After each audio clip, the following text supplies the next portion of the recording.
Nanlalamig na ba sa'yo ang partner mo? Hindi na ba siya gaya ng dati na mahal ka at siya ay panay tawag, text o chat sa'yo?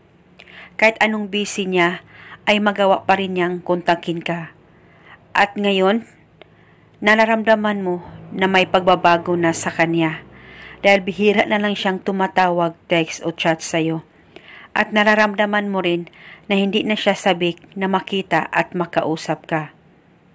Gusto mo ba na manumbalik ang nararamdaman at pagmamahal niya sa'yo at siya ay palaging sabik na makita at makausap ka, malayo o malapit man kayo sa isa't isa?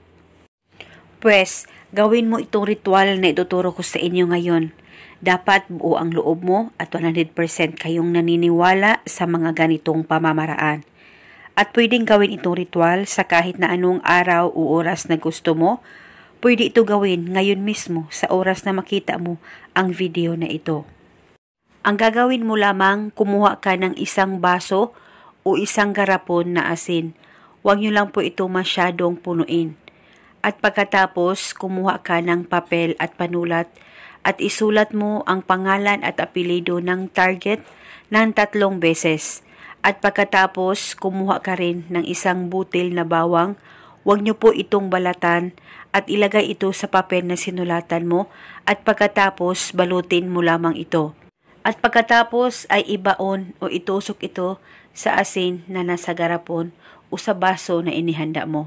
At pagkatapos ilapit ang baso o ang garapon sa baba mo at ibulong mo ang spell na ito. Pangalan at apelyido, ikaw ay mananabik sa akin bawat minuto.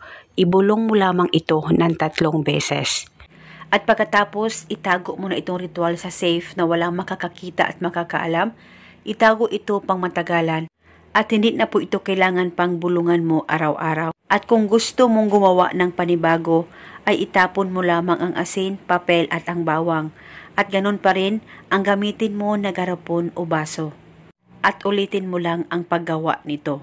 At paniguradong manumbalik ang pagmamahal niya sa iyo at siya ay palaging sabik na makita at makausap ka. At eto muna sa ngayon, maraming salamat po sa panunood. May God bless.